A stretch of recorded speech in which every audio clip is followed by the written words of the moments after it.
Well, thank you for joining us today here in Transform in 2025 here in Las Vegas at the Wynn. It is a pleasure for me to be here. I'm Rhett Power. I am the CEO of a company called Accountability Inc., which is an executive coaching firm. And it's awesome to be here with this panel. I've got Heather, I've got Alex, Tammy, Maya down here. These guys are going to teach you a lot, so I'm glad you're here. We've got a lot to talk about. We're going to talk about today emerging leaders and how we train and we develop those leaders going into the future. As the business environment changes with AI and technology moving rapidly, we're at sort of this seminal moment, and I think we're going to talk a little bit about that today. We're going to talk about how you as a business owner or an entrepreneur can work with your high potential leaders and people to train them and develop them for the future. First off, I want to ask, who in here is an entrepreneur? Okay. And who's running sort of a small to mid-sized business? Okay. Who in here is struggling with trying to figure out how to train your next gen leaders? Anybody here, is that their full responsibility? Okay, so we got a mix of people in here. So this will be a good conversation. Let's get started. We've got about 50 minutes. We are going to take questions from the audience. If you have a question, I think you can hit the code up here and put your question in, and we'll get to it. But I want to start with, what should organizations be looking for and considering that we might be overlooking in terms of next-gen leadership and how we develop that talent? Heather? I'm happy to start us off. I think for me, reflecting over the last 15 or so years, I think sort of leadership development has undergone or needs to really undergo a kind of bigger awakening. And I think if I look back, let's say 10 years ago, it was all about skills. What skills do our leaders need? What are their gaps? And I think there's still things that are relevant to that, especially as we think about the age of AI that we're walking into. But I think the shift that we've made at Brex and that I've made individually as a CPO has been, what mindsets are we actually looking for? And so how do we identify the mindsets that we need now and try to carefully predict the ones that we're going to need in the next 5 years? So things like resiliency and agility. And how do we tailor experiences to that versus a specific skill that we're going to go after? So I think that's been an evolution, at least in my thinking, over the last few years. I love that. Thank you.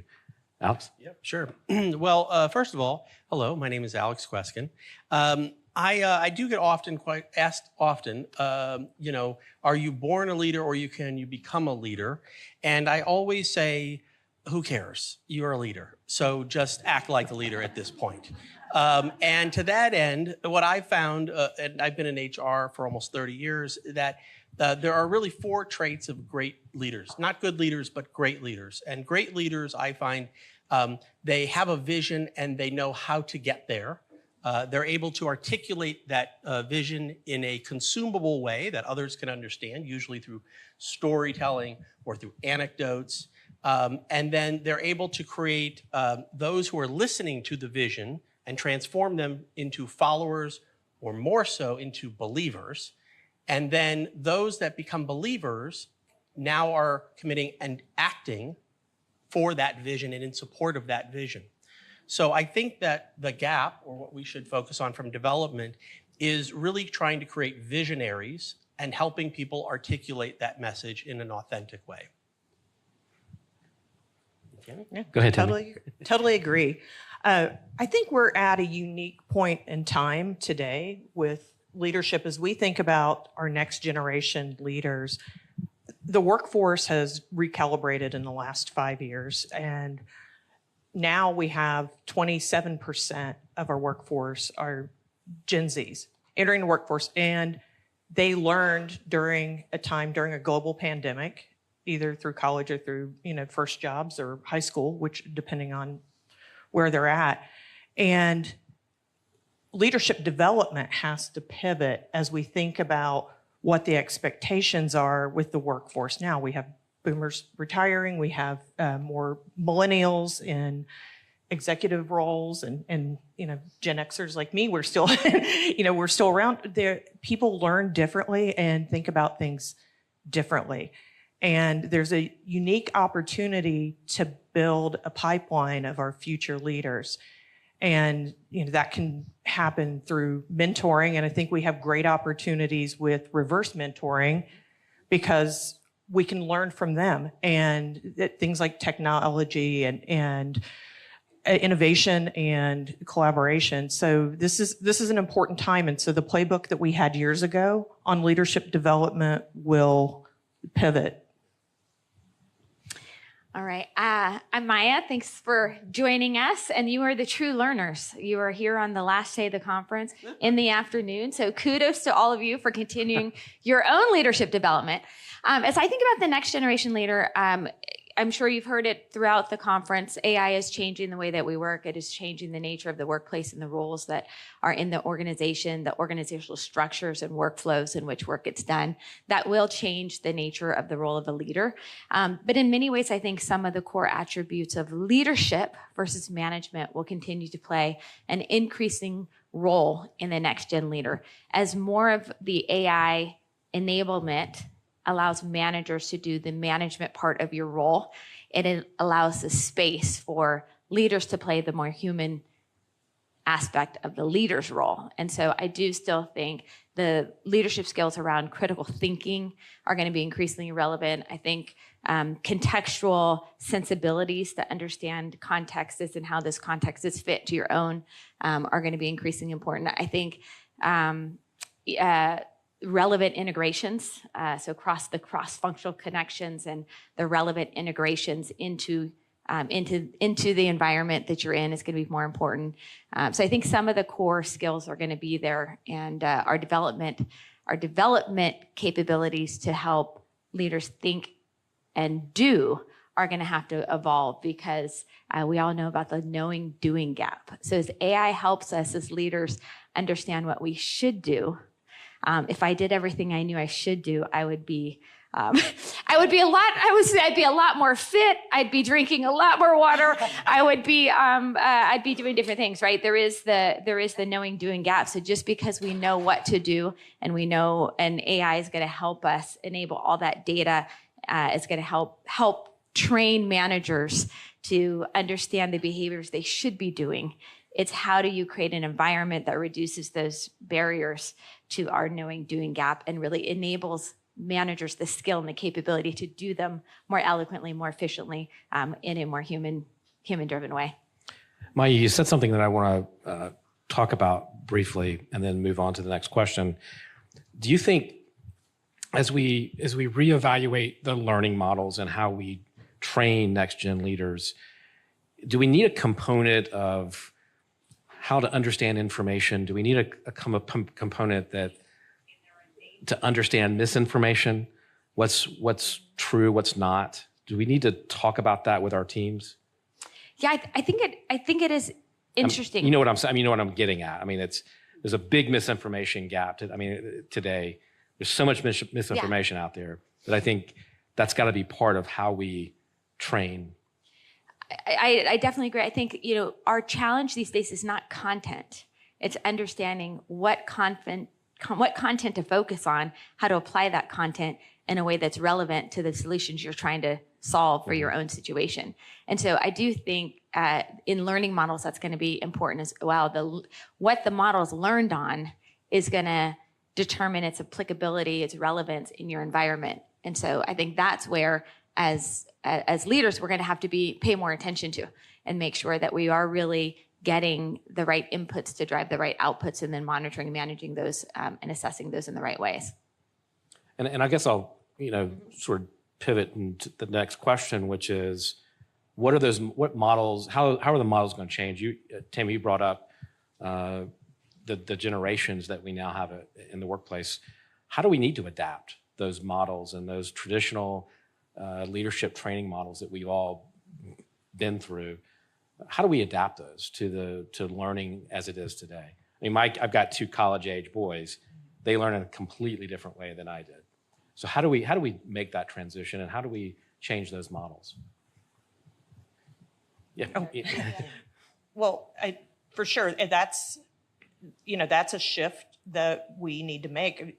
I started with classroom training, or kind of going to a seminar like this, and but I think one of the most effective ways, in my experience, is leaders teaching leaders. And there are different models that you have, but even from a small company to a large company, there are a lot of things that still should continue, whether or not that's virtually, or there are different modules that you have App-based or some other way. There are lots of different ways to do that, and you also need to assess your workforce, their readiness, and it's something you should continue to evaluate. Does this work? And so pulse survey, to see what the experience is, because content needs to be refreshed and reevaluated. And there are certain things that you can look at, such as promotion velocity, or, some of the key metrics of like, is this working? Are we investing in the right areas that we need to? I made a fairly controversial statement that I said I wouldn't keep promoting, but it feels like I'm ready to do it again, which is I think we need to kill learning and development and start over. I just feel really, by the way, the room on Monday was 50-50 split on that comment, which is the definition of controversial. So I'll take it. I think there's a mix of the technology that we're going to need to relook at, but I think some of the things, just to talk from a practical perspective, at Brex, we're about 1,000-person organization. I'd call Google what a startup looks like, and Brex is it. Everybody's in the biggest job they've ever had. And I think some of even just the small shifts we've made in terms of, hey, we're going to have coaches for these folks that are actually practical as well, where our CFO, who's never been a CFO before, is working with someone who was the CFO at Pinterest turned coach. And so I think there's a bit of disruption, even in some of the more traditional things that may not be as tech influenced, in just how we're setting those folks up. We're always succession plans, at least at the companies I've been at, have been a little bit of a wash in some ways, because it's like no one's ready now, external everywhere. And so we're looking at sort of that 5-year out. And so to me, it's how do we actually go and think about those experiences, those tours of duty, the rotations that folks are going to get supplemented by coaches or peers or mentors outside of the building to give them a little bit more of that real life practical advice as well. Yeah, I can add. So as a CHRO, I look at about 20 metrics on a consistent basis for Bank of California. Of the 20, the most important metric that I look at is internal mobility. It is the driving force of everything that we do in our organization. If you focus on internal mobility, you increase diversity, you increase engagement, you decrease turnover. It affects everything that you do. That just simple one metrics. And so I always say our goal in our HR department is to focus on internal mobility. And we have a lot of different programs associated with that, and we manage a talent watch list to look at those emerging leaders, to take them through mentorship programs, to take them through intentional leadership programs. Last year, we had, out of an organization of 2,000 people, we had 240 promotions. This year, we've had about 180 at our last performance cycle. So we are all in on people growing inside the organization on a consistent basis. And we actively focus on internal mobility and giving people those opportunities, those mentorships, which are sponsorships, are actually more important than a mentorship, to help them along the way. But in person, I might be old school at this point, but in person, I mean, this is the best. It's so much better. If I'm on my computer taking a training, I'm multitasking, I'm getting pings and messages all over the place. We fly people in, and it's value add to do in person for sure. Okay, so you guys want to be brave? All right. Okay, so I already gave a controversial statement, and so I loved it. You're going to make me be brave again. I loved it because I wanted to go deeper into that, and maybe we can do that offline. But we've got some good questions here. And so I wanted to start with this one. we are starting to see a surge of authoritarian, charismatic leaders. How will this impact the human leader that we need at our organizations? Anybody want to take that on? I don't know. Well, we do need human leaders. That would be nice. So we can start with that. I think that there's this kind of perception of what is a leader or what is executive presence, and I get asked that question too as well. And how do you obtain executive presence? And if you look around at some of the leaders in our world, the Elon Musk, the Sam Altman, Mark Zuckerberg, would you say that they have incredible executive presence? I don't know. I would say that they're authentic in who they are. And so I think the key is to really try to tell your authentic story in a consistent way on a regular basis. And so I think you just want to try to draw that out of people more, their authentic self. I think that this also comes into play just in what I had started the conversation with on sort of the skills versus the mindsets. Like, I think if you can get alignment with your CEO or whoever it is that you're working with on what the mindset shifts are, typically those mindset shifts are actually very human-centered things. And so to me, it's like, let's start from first principles and actually talk about what the organization needs from a mindset perspective, which I would imagine plays a little bit better into that. But I've definitely noticed this trend as well. Yeah, I would just agree with that. I think in an organization, which is fascinating, you are trying to get tens, hundreds, thousands of people who have their own personal motivations, personal drives, personal aspirations to come together in service of a single mission and organize around that mission and deploy their talents in ways that are moving that mission forward. So I do think the beauty of being able to tell a clear story, to paint a picture of a vision, to gather the right people who have the right motivations, skills, talents, and learning agility and aptitude. If you're going to keep them with you over that journey, bring them together and organize them in a way that allows them to do that more effectively is the competitive differentiation or the competitive advantage of leaders that can really propel faster than the others. So I do think it's that aspect to really align, motivate, and get the best from the team is going to continue to be a key attribute. It's the how that you do it will be changing and we'll be seeing, but I think it's still a driver of key leadership. And I would caution not to confuse charisma with leadership, because I've known charismatic leaders but I didn't learn from them. The leaders that I learned from were inclusive. They role modeled the values. They were teachers, and some were introverts, some were extroverts, and different styles. And often, especially I've seen that in succession planning and promotion processes, that someone with charisma equates to leadership skills, and that's not always the case. Yeah, fair. That's a great point. I love that point. Another question from the audience, if you'll go back down if you go to the top, the question was about Gen Z leaders are more comfortable behind the computer screen. I love that question. And how do we move the generations like my kids who have grown up behind a computer screen into a more of a personal leadership? How do we train them to get out front and to be more present and not behind the computer screen? I think that was the gist of that question.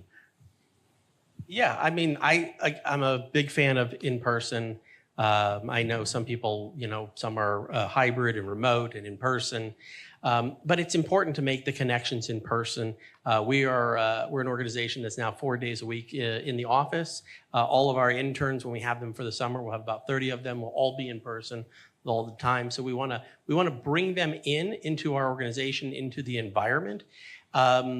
I think you just have to kind of pull them in and show them what your organizational culture, and more than your culture, what your organizational community looks and feels like. I think if people are behind the screen, it's too difficult to make that connection, and it's important to talk with people. What are some ways you get people to do that? Well, I mean, when you force them to come in person, you can't miss that one. But I mean, we do a lot of things. So on Tuesdays, we do Together Tuesdays. We do a lot of events, and we bring in food, and we don't want people to just grab and go. We want people to stay and hang out. We celebrate our team members on a regular basis. Our different offices around the country will do small events inside the office so that they can get to know each other. Our executives get out on a regular basis to the offices all over the country. We just try to make it part of our DNA. In our organization, our mantra is "Together we win," and you have to be a team. A lot of times in the workforce, people talk about, I want to be, my family. I don't know about your family. I don't want it to be my family. I want it to be my team. That's more meaningful for us. And so we do things together collectively as a team, and we show our wins, and we celebrate our wins, and we talk about when things don't go right and what that means. Okay, can I take the contrarian view on that? Or I'm going to give the counter, because we are a wholly remote company. We're an AI native, wholly remote company. And I actually believe being remote enables us to leverage AI technology in ways that being in person doesn't. And so I also would advocate that to the question, I think the next generation doesn't see a screen as a barrier, but they see it as an opportunity for collaboration, for community. They're seeing it in a different way. And so just like we are trying to lean in on AI, leaning in on leveraging new technologies to build community, to demonstrate leadership, to get clarity of message, to get follow-ship of behavior is the next wave for wholly remote companies. That is such a great point. I mean, Gen X here sees this as a barrier, and you don't. That's just fascinating. And my son, I come into, and he's on the phone with 10 of his friends on FaceTime Hangout. So that is their community, right? So right. It is, it's different. Mm-hmm. Yeah, and actually, as a Gen X, I don't see it as a barrier either, because I think it's how we teach others and learn. There can be location bias or different things if someone is in the building, and so how do you teach our future leaders that it doesn't start or end with a Zoom or Teams call or whatever platform you use, that, how do you build real meaningful relationships? I had fully remote teams, and I've also had global teams where we're all on different time zones, and, building that no one ever quit over birthday cakes or food in the office. And it's not, toward the comment of bringing people in.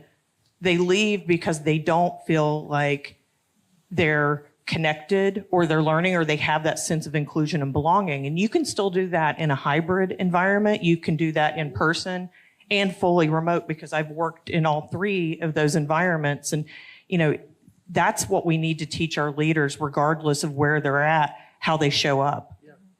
Good point. Maybe to end on a simplistic note, I remember asking my team, we were having the same debate, what do we do? And I said, have we asked? Have we actually talked to any of the Gen Zs that we see are kind of up and comers? Are we asking good questions about the way they'd like to learn? Are we dividing our survey data by generation now? And so there's some just very, at least elder millennial here, where I'm getting laugh. I'm sort of in the middle now. But I think there is just like a reminder that we can kind of all sit around and talk about this, but none of us are in this generation either. Yes, I will say, on the flip side, our panel met by teams prior to, and it was wonderful. It was nice to meet everybody. But to be here, to see you, to connect with you, you just can't beat it. Exclamation point. Okay. So we got another question that you guys are asking great questions. Thank you. What are some of the key leadership principles that are most important to today's workforce? I think we've covered a couple of those. Anything else that you would add to that? I mean, I would just double down on resiliency and agility. I mean, those are the things that are going to just continue to pop up, especially in an era of so much change in tech. Who knows what's going on with the market right now? We just need to continue to double down on building that resiliency and agility and learning. How do you do that at Brex? I mean, we're going through change every month, it feels like. So it's almost like if you aren't adjusting, it's not going to work. We actually throw leaders into roles that are bigger than what we think they might be able to handle very quickly. And we're very clear, we give them the right support system and network to do that. But for us, it's giving them the right. So I spent a lot of time with 3 of our high potential folks across the business and talking about different situations that are happening with their team, excuse me, around change that might be happening, or we had a sales dip or whatever it might be. And so I think that peer-to-peer coaching piece of it is still super, super relevant in building some of that, because resiliency comes with time and reps at the end of the day. I agree with that. And what I would add to the resilience is we need to give them tools to learn change management and transformation, because things have changed so much and will continue to change. It's how do we build those skills with our leaders to be able to deal with that? And there are some things that are interpersonal skills and resilience, but also some tools to help them. You got some examples? I mean, there are a lot of different change management tools depending on the company. You can also be very scrappy, if you don't have the budget to do that, and work with leaders through scenarios of, this is from this, here's what we know, and have, continued streams of communication, and make sure that you're bringing your middle managers along, who are usually the ones who have to communicate what the change is. And if they're not aware of what that is, it creates a communication gap between the workforce, but really getting them rallied around the change. And when things aren't going well, also helping them navigate through that, I think, is really important.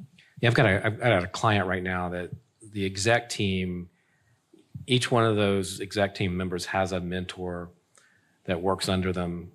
They are a mentor to somebody that works under them that is a high potential. And they bring them into those critical discussions and those critical situations when there's a problem, an issue, a challenge. They bring them in so that they get those reps. And I think it's a really interesting thing that they're doing, where they wouldn't normally bring them into an exec team conversation, but they know they've got to build that bench as they start acquiring other organizations. They're going through a major round of acquisition right now. So they're building a bench by bringing them into those conversations and including those younger people and those younger execs into those. And I think that's really been helpful. But Maya? I would just say, I think that I talked about a couple of them earlier around just that critical thinking, contextual sensibilities, really ability to integrate cross-functionally and kind of take data across segments and integrate it in relevant ways, so that relevant integration for you. I do think there is, I think leaders are going to have to continue to stay focused on creating a learning environment and recognizing the resistance in an organization to lean into change. We talk a lot about change management.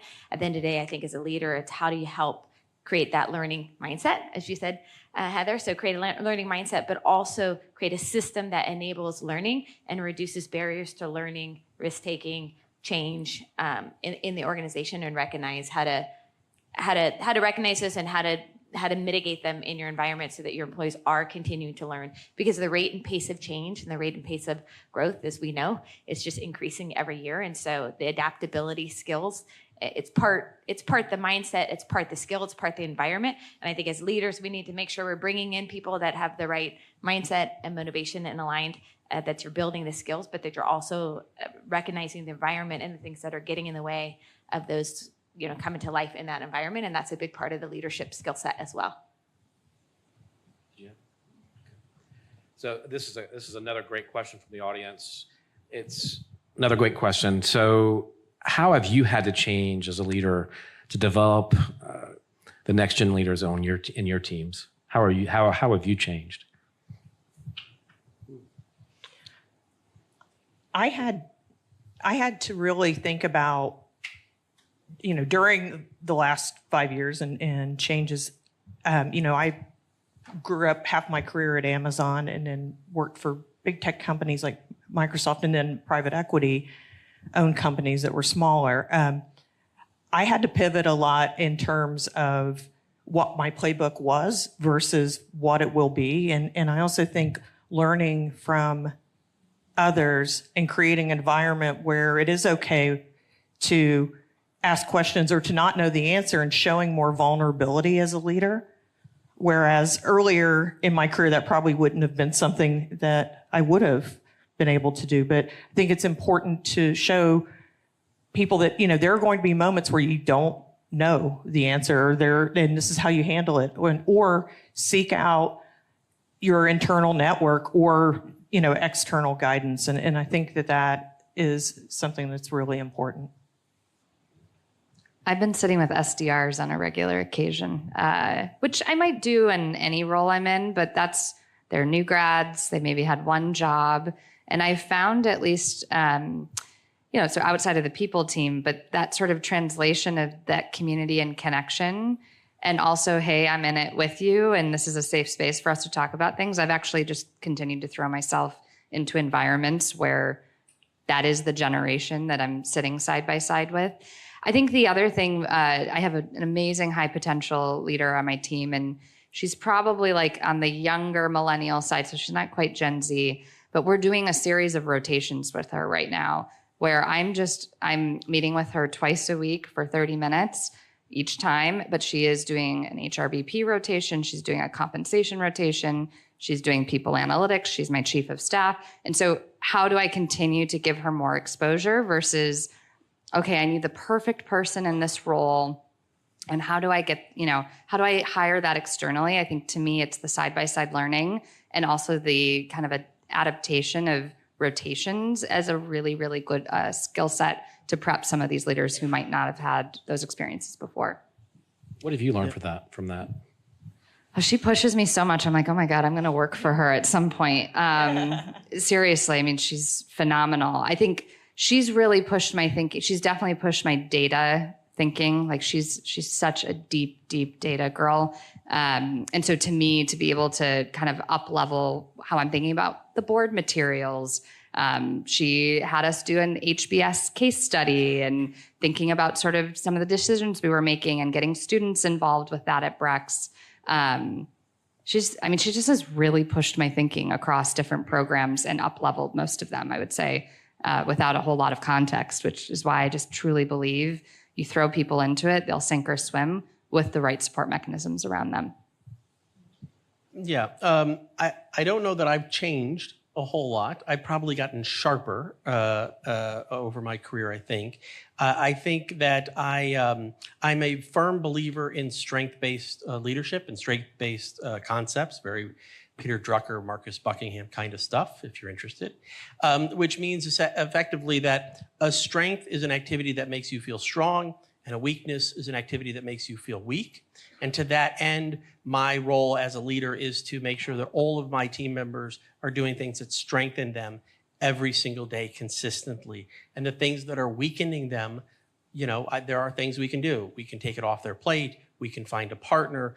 We can maybe stop doing it if it's unnecessary. And so I check in regularly with all of my team, very open and honest, and we try to be authentic on our team and care for one another in our group. But we always try to put people in a position where they're doing the things that they have a natural passion for consistently, and we've had great success. I would say probably two quick things. One is, I think, focusing more on the why versus the how. I think there's so much more availability of people to learn the how on their own. And so really getting clarity around the why and why it matters for us.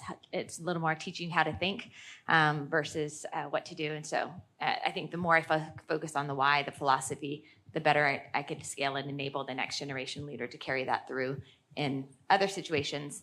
So that was definitely one. The second for me is probably more around focus on impact and outcome. So really getting clarity of focus. I do think the proliferation of the yeses, like there's more, like with the rate of change, with the rate of growth being in a hyper growth company, we've been growing 100% year over year. There's way more that we could possibly do than we can. And so really helping people focus on what matters most and delivering that with excellence is probably has had the most impact in developing the leaders who work for me to get the outcomes that are going to drive their teams, their business forward in the most important way. So I think that's been probably the two focus, more on the why versus the how.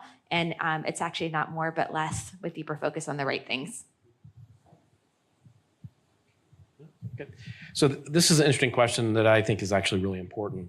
And it's not a question from the audience. It's more of a statement, but I'm going to turn it into a question.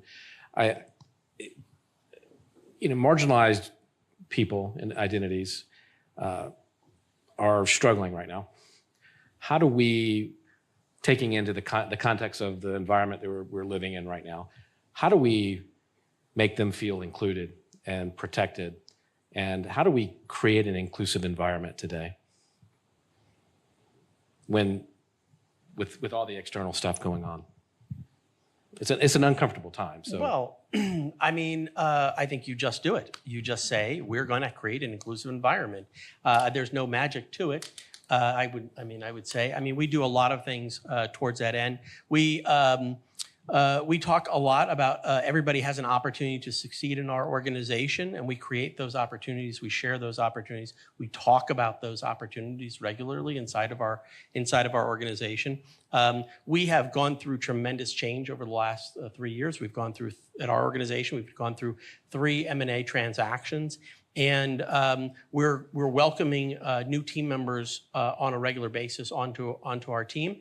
And we do talk about team, not an individual. Like I said, we say together we win. It is a team sport that we are in. And HR is a contact sport. You got to be out there. You got to be talking to people. You got to be connecting with people. You can't sit behind your desk and wait for things to happen. You need to go out and meet with people, see how they're doing, see what their needs are. Talk with them genuinely, authentically about where they're at, what their worries are, what their stresses are, what do they need more help with, what are they loving to do, not just what's horrible, but what's wonderful that they're doing, and how do we share those stories inside of our organization on a more consistent basis. How do we teach that in leadership? So when we're training our next gen leaders, how do we train for that? How do we talk about that with them? Specifically, what we do is we have a program in our organization focused on intentional leadership. Leadership is intentional. You can't wait for things to happen. So we open that conversation up to our emerging leaders. It is not just for kind of our executive leaders. It's an emerging leader program on intentional leadership. And like I said, we want people to be able to share their story and share their successes in the organization on a consistent basis. It's just part of that culture. And your community is built by you and your manager, you and your team. Those are your communities. Your team, your department, your organization. Those communities, each one of them culminates into the broader context of the organization. And if you're focused on each community along the way, you can make that part of your discipline of your organization to be inclusive. Can I just add one? Again, I keep feeling like I'm giving overly practical advice, but if you're an HR leader in this room and you are not spending time with your ERG or community leaders right now, schedule those meetings next week, which means you have to build trust with them over time for them to be able to trust you with what's really going on. But some of the most beneficial conversations I've had in getting a pulse of how people are doing and or how I might influence the rest of the leadership team or our CEO and how we communicate is my quarterly, and it's a big time investment, my quarterly meetings with each of those community leads. And so it's a rocky time. And for me, I always live by the Brene Brown, clear is kind. And so to me, it's how do I get enough data points as someone that sits with a lot of privilege on this stage to be able to go and have a broader conversation and represent what's actually going on. So if you aren't meeting with those folks, you should absolutely be doing that right now. Yeah, that's spot on. And being able to connect with the voice of your internal customers you think of your workforce and your new leaders and find out, does the rhetoric match the reality of our values? You know, does this make sense? What are we doing? What's your take on this? How's this landing with your team? And having that time, that is the most valuable time that you can have quarterly or as often and frequent is getting the pulse and through various different ways, but it's critical to our workforce so that it also signals that management is listening and paying attention to these things versus where the values may not interact with like at the actions, and it could be hollow if you're not really living those and the leaders are connecting those to our next leaders. I think your question is, how do you teach that skill, right? I do think there's a lot of the brain science around how people learn hasn't changed all that much. I do think that people learn by doing, and the experiential learning is far better than other forms of learning, which is the old research around from the CCL around the 70-30-10, right? Most adults, most leaders learn through that on-the-job experiential learning with practice and feedback, that feedback loop versus in a classroom or by exposure. So all of you in here learning, whether you're paying attention or not, you're not learning a new skill. You might learn an idea that's going to take you out of this to go hone that skill, but that's not how we learn.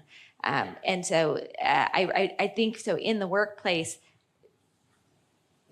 creating those moments where people can experience the learning that you're trying to teach them. And then now we have access to data to be able to help them see whether the outcomes that they're trying to generate are becoming more and more effective. They're getting the outcome. So we have more access to data and more access to feedback loops.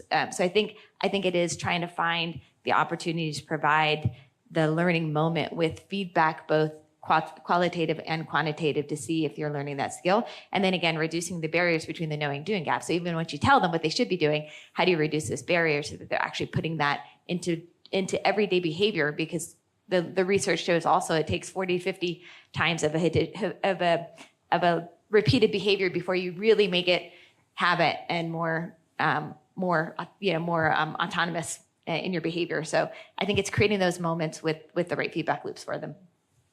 How do you each of your organizations identify high potentials? Go for it. All right. Sure. We talk about it regularly. So our organization is set up with an HR business partner model, if you have one of those. So our HR business partners are embedded in the business line. They are kind of the conduit between the business and HR. So they kind of feed us information and help us understand within HR what are the things that the business needs. And the HR business partners are meeting weekly, if not more, it seems like, with some of their leaders. And they talk about our emerging leaders, our talent watch list, the people in their organization on a consistent basis, which kind of goes back to my earlier point around internal mobility is first for us. To that end, we have an internals first philosophy in our organization. From a recruiting standpoint, we seek out in people inside the organization internally first for the roles that we have available. And then second, we seek out individuals who are referred to us. In our organization of 2,000 people last year, we had about 450 to 500 employee referrals. So that gives you a pretty good understanding of the engagement of our workforce. If they didn't like it, they wouldn't refer so many people. But they love it, and we get all of those referrals. So we're constantly talking about the talent in our organization, where they are through our HR business partner model, and then we're recruiting people, I think, that are either internal and bringing them up through the organization through referrals, and then we'll go outside to the external network. So maybe for those in the audience that are like, oh my gosh, I don't have a hypo program, what do I do next? That was me last year. And as I mentioned, Brex is about 1,100 people today. And so what we did our first pilot of what we're calling the Top Talent Program, which is roughly about 5% of the overall talent pool at Brex. And we used a very simple framework to start, nothing that I think would surprise a ton of folks in this room around performance and potential. But then we also have this very special piece at Brex where we haven't gone out and advertised a ton of this, but we will soon, which is we have an outsized number of people leave Brex and become CTOs, first-time head of people, founders. And so we're actually looking at a dimension which is very true to Brex, which is who are those people? Like, how do we identify people that that's their aspiration? Because to us, our talent flywheel is really around being the founder of your career. And so if we know those people are going to be founders, how do we continue to give them the experiences here, foster that growth so that when they're ready to leave, not only are they recommending great people to come work for Brex, hopefully they're still a customer of ours, but that we're actually being planful about what to do next. So we've done different coaching programs and incentives from a cash and equity perspective, different exposure to folks like Pedro and myself over the course of a year. Lots to learn from this year, and happy to chat with anybody that's interested in learning more about the framework after. But I think I would be mindful not to over anchor on the traditional and what's the thing that makes your organization really unique, so that if it spits out a number that, you know, helps guide a conversation on whether they're hypo or not, you know, there's the quantitative piece of it, but that qualitative of who do you really need? What is your employee value proposition, and how are you going to foster that has been a big key learning for us this year. And I think you have to anchor on your values as well. It's not, you know, potential can mean anything to various leaders, and working in larger companies and smaller companies, it varied from that. But you have to be consistent in terms of how you see that, and it comes back to the what and the how, and those demonstrated behaviors that will tie back to the values. And then there are many ways you can invest in that talent capability, but it's not a one-time event. This should be something that are regular conversations that you're having, and you continue to calibrate on that. I probably have a slightly different view on this one, actually. I think if you think about the traditional hypo programs, what problems were they trying to solve? I think there was limited capacity of leadership development. There's limited resourcing to help promote and develop everyone. And so you had to be more selective in where you apply those credits and resources. I think nowadays, with the democratization of learning, with a lot more, I think we have the ability to reboot hypo programs so that every talent feels that they have the same access to learning, access to development, and empowering them to grow their careers in the same way. So I'd love to see a world where every employee of Abnormal feels they have the capability to benefit from hypo programs in the ways the traditional hypos did, and see that turn into, as you talked about, Alex, the internal mobility in ways that are meaningful to each and every employee. So I agree with you. I think that's a great point. So we have 2 minutes left. This is our rapid, quick round. What's one takeaway you want the audience to have? Something to focus on, a tool, an idea that you want them to think about as they train and they develop their next-gen leaders? Real quick, 30 seconds. Yeah, for me, I think I'd go back to sort of the first point I made, which was around what are the mindsets that you can get aligned with your CEO or senior leadership versus just the pure skill set? I would say you need to manage equally, but not the same. And what that means is people learn different, people communicate differently, people are motivated differently, people want to receive feedback differently. You should manage everybody equally, right? But how you manage them might be slightly different based on that individual and their particular, the way in which they communicate, the way in which they learn, the way in which they want to hear information. So that would be my advice. I think it's really important to stay connected to your workforce and find out what it is that motivates them, and continue to iterate on that, and also give those up and coming leaders opportunities to experiment. Even if they fail, give them an opportunity to test and learn. And that's how you develop that trust and inclusive leadership across your teams. And I would say be very clear and intentional around what leadership expectations or problems you want solved in your organization. And then, as I mentioned, help break down that knowing doing gap. So make sure the knowing is contextual, is democratized in your organization so that all leaders know how, and then look for the ways to reduce those barriers between them, knowing and taking the everyday behavior that drives good leadership and good teams. Great. Thank you very much. Thank you for joining us. Give these guys a round of applause.